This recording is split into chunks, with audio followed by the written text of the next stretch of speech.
নমস্কাৰ। আজি ভিডিঅ'টো মই লৈ আহিছোঁ। মই ওলাইছোঁ ৰঙিয়ালৈ ষষ্ঠী নাৰ্ছিং হোমলৈ গৈ আছোঁ। এই তেল লৈছোঁ। মই ডাব্বু আৰু মাইনা, জামিনী আৰু বাবাই বাৰু চলাইছে। এইটো এটা ৰিলায়েন্সৰ তেল ডিপু আছে, তাতে আমি তেল লৈছোঁ। বৰ ধুনীয়া লাগে পৰিৱেশটো, দেখিছেনে? আজিকালি তেল ডিপুবিলাকতো মানে এনেকুৱা বজাৰ কৰিব পাৰি। এইটো এটা মানে মলৰ নিচিনাই, ঠিক মলো নহয়, শ্বপিং কৰিব পাৰি আৰু কিবা কিবি বস্তু পোৱা যায়। ধুনীয়া চাওঁচোন কিনো পোৱা যায়। মাইনাই কিবা এটা ল'ব খুজিলে, সেইকাৰণে ডাবুল নামি গ'ল। কি লাগে লগ চকলেট এটাকে খাওঁ। এইবিলাক এইয়া চিপছ, বিধে বিধে চিপছবিলাক আছে। চিপছেই বেছি পোৱা যায় আচলতে আজিকালি। আৰু চিপছবিলাক খালে বেয়া বুলি কৈ থাকোঁ আমি ল'ৰা ছোৱালীক, আকৌ কিনিও দিওঁ। ডাব্বুৰ এইটোৱে ভাল যে সি চিপছ একেবাৰে নাচায়ে, নুচুৱে, ইচ্ছা নকৰে। আৰু এইবিলাক আছে অৰেল, এইবিলাক ভাল লগা হৈছে দোকানখন অৱশ্যে। কিছুমান চৰবত আৰু বিভিন্ন চকলেট আছে, তাৰপিছত চকলেটবিলাক আছে আৰু কেক আছে, বিৰিয়ানীও আছে আনকি। ধুনীয়া ধুনীয়া, দেখিছেনে দোকানখন? সৰুতে আমি যেতিয়া তেল ডিপুত অকল ঠেংকৈ তেল ডিপুটোৱেই আৰু এইবিলাক বস্তুটো ইয়াত পোৱা নগৈছিলে। আজিকালি এইবিলাকৰো মানে এটা সুবিধা কৰি দি পেলাই মানুহবিলাকক, খৰচো বাঢ়িছে অৱশ্যে। আমি এতিয়া ওলাইছোঁ যদিও এয়া সোমালোঁনে, ইয়াতে 2 পইচা আকৌ খৰচ হ'ব। খৰচৰ কথা ভাবিব লাগিব অলপমান, সেইকাৰণে এৰায়ে চলোঁ। আচলতে মই এনেকুৱা দেখিলেও নোসোমাওঁ, কিন্তু ল'ৰা ছোৱালীৰ লগত থাকিলে সোমাবলৈ বাধ্য হৈ যাওঁ। আমাৰ এটা ভাল আকৌ, ডাব্বু এইবিলাক খাবলৈ ইচ্ছা নকৰে, একোৱে নাখায়। অকণমান ভাতকেইটাকে ঘৰত বনাই দিয়ে, সেইখিনি খায় আৰু একো নাখায়। তথাপিও মই দেখুৱাই দিলোঁ আপোনালোকক বস্তুবিলাক। কোনোবাই যদি ইচ্ছা কৰে খাব পাৰে, আহিব পাৰে। এই তেল ডিপুটো ৰিলায়েন্সৰ। মোক অৱশ্যে এডভাৰটাইজ কৰিবলৈ মাতা নাই, মই নিজেহে অকণমান দেখুৱাই দিলোঁ মানুহৰ সুবিধাৰ কাৰণে। এয়া ডাব্বু হৈ গ'ল তাৰ আৰু কিন্তু একোৱে নলয়, কাৰণ এটা চৰবত ময়ে জোৰ কৰি মাকে কিনি দিলে আৰু মই ক'লোঁ কাৰণে। এইয়ে দেখিছেনে পৰিৱেশটো ইমান ধুনীয়া। আজি আকাশখন অকণমান ডাৱৰীয়া, বতৰটো মানে গোমা হৈ আছে। আৰু এনেকুৱা বতৰ মোৰ ভাল নালাগে, তথাপি মানে বতাহো নাই, বৰষুণো নাই, কিন্তু গোমা পৰিৱেশ। ক'ৰবালৈ যাবলৈ বেয়া নালাগে বাৰু, তথাপিও মানে বতৰটো ভাল নহয় আৰু আকাশখন। কিন্তু গছবিলাক সেউজীয়া হৈ আছে এইখিনিতে, সেইকাৰণে ভাল লাগিছে। আৰু ফাগুন মাহততো জানেই আৰু গছবিলাক শুকান হৈ থাকে, বতৰটো শুকান। আগদিনা বৰষুণ অকণমান দিছিলে এজাকমান, সেইকাৰণে অলপ জিপা হৈ আছে আৰু গোটেইখন। ফাগুনৰ বতৰ ফাগুন বুলিলেই আকৌ বহাগ আহিয়ে যায় লগে লগে, সেইকাৰণে কিবা এটা ভাল লাগে। এইখিনি গছবিলাক দুয়োফালে কিন্তু সেউজীয়া হৈ আছে। ক'ৰবাত দূৰত সেয়া অলপ মানে শুকান আছে যদিও, দেখিছেনে পৰিৱেশটো বৰ ধুনীয়া। আৰু এইবিলাক আগতে যে জনশূন্য আছিলে, এনেকুৱা ঘৰ শূন্য, এইবিলাক ঘৰ মানে নতুনকৈ হৈ গ'ল, কোম্পেনীবিলাক হৈ গ'ল। পথাৰবিলাক এতিয়া মানে খেতিবিলাক নেদেখাই হ'লোঁ ওচৰত, দুয়োকাষে আহি পাই গ'লোঁ। এয়া ৰঙিয়া ষষ্ঠী, সকলোৱে আগুৰি ধৰিলে আমাৰ মানে বাবুটো চাবৰ কাৰণে। ওচৰত যাব নালাগে, সেইকাৰণে চেনিটাইজ চব আনি থৈ দিছে। চবকে চেনিটাইজ কৰাই তাৰপিছত তাতে থিয়কাই দিলে। এইটো ৰুমটো এইবাৰ সলনি কৰি দিয়া হ'ল। সেইটো ৰুম অলপ সৰু আছিলে, মানুহবোৰ বৰকৈ গৈ থাকে, ভয়ো লাগে সৰু ল'ৰা ছোৱালী থকা ৰুম, সেইকাৰণে কাষৰে এটা ডাঙৰ ৰুম লৈ লোৱা হ'ল। এয়া মুনু থাকিলে, মুনৰ লগত আৰু এগৰাকী পেহীয়েক থাকিলে আমাৰ মাইনা, আৰু আমিও এতিয়া গৈ পালোঁ, ৰীতাও গ'ল, গোটেইখিনি গ'লোঁ আৰু আমাৰ চবৰে ফূৰ্তি, মৰমৰ 2জনী বোৱাৰী কাৰণে চবেই ওলাইছে আৰু এইটো বহি আছে। ডাবুটো আৰু ক'বই নালাগে, সেই চৰবতটো এতিয়া খাইছে আৰু কিবাকৈ গাড়ীত লৈ ধৰি আনি এতিয়া খাইছে। এই ষষ্ঠী হস্পিটেলখন নতুন নহয়, তথাপি ৰঙিয়াত মানে এইখনৰ অকণমান নাম আছে। আৰু আমি গুৱাহাটীলৈ যাবলৈ মানে আজিকালি বৰ দিগদাৰ যে, ইয়াত হোৱাৰ কাৰণে বাৰে বাৰে ঘনে ঘনে আহি থাকিব পাৰোঁ, যাব পাৰোঁ, আহিব পাৰোঁ। সেইকাৰণে বোলো ষষ্ঠীতে থকাই ভাল।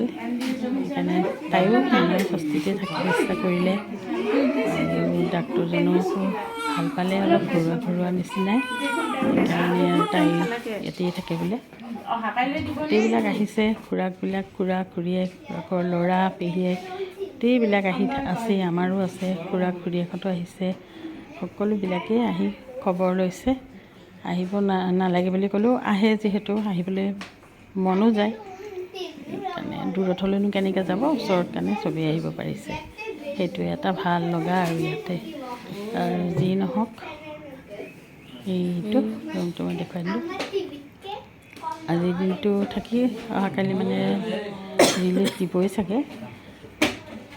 আজি বতৰটোতো ডাৱৰীয়াই, বৰষুণ এজাক আহিবও পাৰে, নাহিবও পাৰে দেই। কিন্তু সেইকাৰণে অকণ ঠাণ্ডাও গৰমো, কাৰণে বাচ্ছাটোৰ কাৰণে কোনো ধৰণৰ প্ৰব্লেম হোৱা নাই, সেয়ে ভাল। এইয়া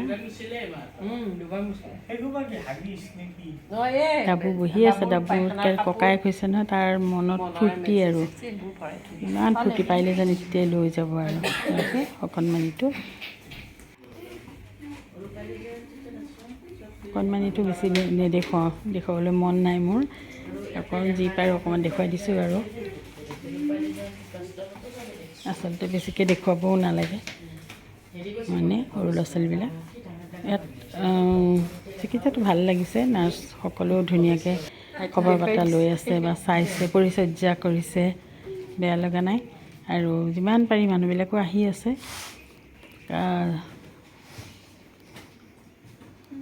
পানীহে মানে আৰু আমি যত্ন কৰিব লাগিব যে, সেইটোহে দিগদাৰ। কিন্তু গাখীৰ খাব পৰা নাই সি, দুদিনমান পিছলৈ পাৰিব চাগে। কিন্তু সেইটোৱে বৰ দিগদাৰ হৈছে, দিগদাৰ হ'ব আৰু যদি খাব নোৱাৰে, আকৌ বটল খোৱাৰ কথা আহি যাব। বটল যিমান পাৰি নোখোৱাটোৱে ভাল। 6 মাহলৈকে মাকৰ গাখীৰ খাই থাকিব পাৰিলেই ভাল আচলতে শিশুবিলাকৰ। সেইটোতো এনেও সকলোৱে কৈয়ে থাকে, বৈজ্ঞানিকভাৱেও সেইটো এটা সত্য প্ৰতিপন্ন হৈছে যে মাকৰ গাখীৰ 6 মাহ খাব লাগে। আৰু প্ৰথম যিটো গাখীৰ ওলায় মাকৰ, সেইটো শিশুৰ কাৰণে বৰ ভাল। কিন্তু আমাৰ ইয়াক যে খুৱাবই পৰা নাই, কিন্তু নাৰ্ছসকলে আহি যত্ন কৰি খুৱাইছে জোৰ কৰি, সেইটো কাৰণে ভাল লাগিছে অৱশ্যে। যি নহওক, ভালে ভালে আমাৰ পোৱালিটো হৈ গ'ল। আৰু এতিয়া আমাৰ নাম দিয়াৰহে কথা আৰু। সকলোৱে ইটোৱে নাম ভাবিছে, সিটোৱে নাম ভাবিছে, এইফালে ম পৰিছে, ম আৰু ত সিংহৰাশি। এতিয়া মানে নামৰহে চিন্তাত আছোঁ আমি, আৰু কিনো নাম দিয়া হ'ব। নামটো বাৰু পিছত ক'ম আপোনালোকক দেই, কি নাম দিয়া হ'ল। এতিয়ালৈকে সঠিক কৰিবই পৰা নাই, অজস্ৰ নাম আহি আছে আৰু ইফালৰ পৰা সিফালে, ইটো বোলে সিটোহে, সিটো বোলে পূৰণ আহে, সিটো বোলে। কিন্তু মই শাস্ত্ৰৰ নাম খুব ভাল পাওঁ। মোৰ মায়ে আগতে নামবিলাক দিছিলে, আৰু আমাৰ ল'ৰা ছোৱালীৰ নাম মায়েই দিছিলে, আৰু সদায় মায়ে শাস্ত্ৰৰ নামবিলাক দিছিলে। যেনেকৈ উদ্দালক, ভাৰ্গৱ, অদিতি, আমাৰ কুইনৰ ছোৱালীজনীৰ নাম অদিতি, কুইনৰ নাম অৰুন্ধতী, এনেকৈ যিমান আছে চব মানে আমাৰ মায়ে দিয়ে। আৰু মা য'তে যায় নাম দিবলৈ কয়েই, মানে মায়ে ইমান ধুনীয়াকৈ নাম দিব জানিছিলে নহয়। সেইকাৰণে যিকোনো মানুহৰ নাম মায়ে পককৈ দি দিয়ে তাৰমানে। সেইকাৰণে মাক মানে নামৰ হেৰি কৰিছে। এতিয়া আকৌ ডাবুৱে কয় তুমি দিয়া নাম, মই আকৌ ডাবুৰ নাম ময়েই দিছোঁ, ঘৰত মাতা নামটোও দিছোঁ, স্কুলতো দিছোঁ। সেইকাৰণে সি মোক কৈছে নামটো তুমি দিয়া। মই আকৌ ক'লোঁ তুমি দিয়াচোন বাৰু, তোমাৰ ভাইটি। এতিয়া আৰু নামৰে আমাৰ চৰ্চা চলি আছে। যি নহওক বাৰু, নামটোতো এটা দিবই লাগিব। আজিকালি আকৌ একেবাৰে যিটো নাম দিয়া যায় সলাবই নোৱাৰি। বহুত কিবাকিবি কাৰবাৰ, আগতে নাম এটা প্ৰথমকৈ দি দিয়ে, তাৰপাছত সলাইও ল'ব পাৰি। মোৰ আকৌ চোৱা নামটো আছিলে প পৰিছিল কাৰণে পাৰিজাত। এতিয়া আকৌ মোৰ নামটো বেলেগ, মোৰ নামটো 2বাৰ 3বাৰমান সলোৱা হৈয়ে গ'ল ইতিমধ্যে। এনেকৈ চবৰে আগৰ কথাবিলাক অলপ বেলেগেই আছিলে, এতিয়াতো নহ'ব। এতিয়া পাক্কা এটা নাম আৰু সেইটো থাকিবই আৰু, কোনেনো সলাই ফুৰিব। এয়া আমি যাব ওলোৱাৰ কাৰণে এয়া ডাক্তৰবিলাকো আহি বহিছেহি, আমি কথা বতৰা পাতি অলপ দিহা পৰামৰ্শ দিলে, আৰু আমি কথা বতৰা পাতি বিদায় লৈ তাৰপৰা গুচি আহিলোঁ। আহি আৰু ঘৰ পাই গ'লোঁ। ঘৰত সকলোৱে একেবাৰে আদৰিবৰ কাৰণে ৰখি আছে, নতুন অতিথি। এতিয়া এয়া দেখিছে গোটেইবিলাক ভিতৰ কাষত দাদা ৰখি আছে চব হাজিৰ আগত আনকি আমাৰ কুকুৰ পোৱালিকেইটাও ৰখি আছে আমাৰ মাইনা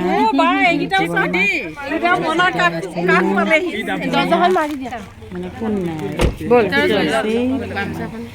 বাবা তাতে আছে টিকু চব হৈছে আৰু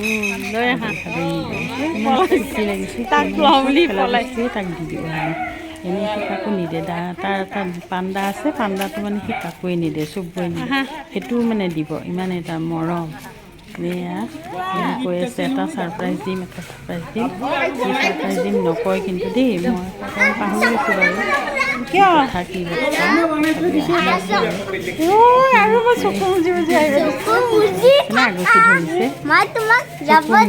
যাব লাগে বুলি মই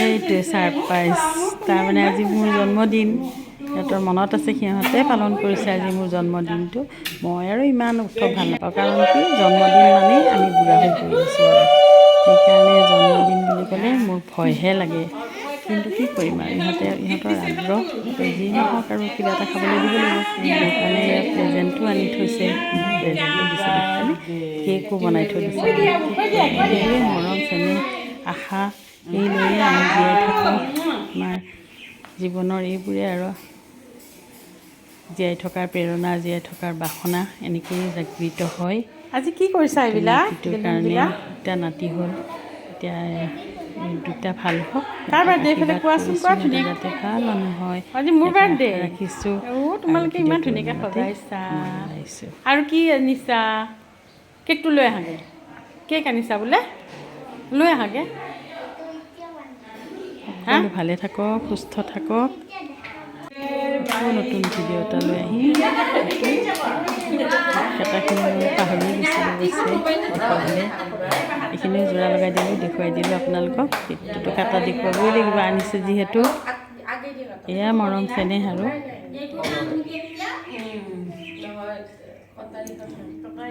পুনৰ আটাইকে মৰম চেনেহ জনাই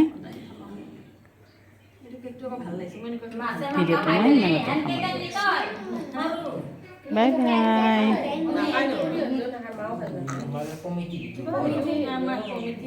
কোনে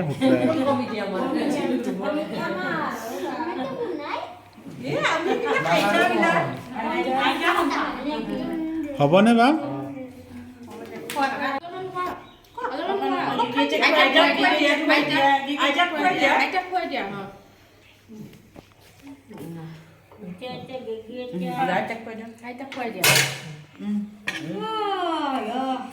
তই কান্দি আছ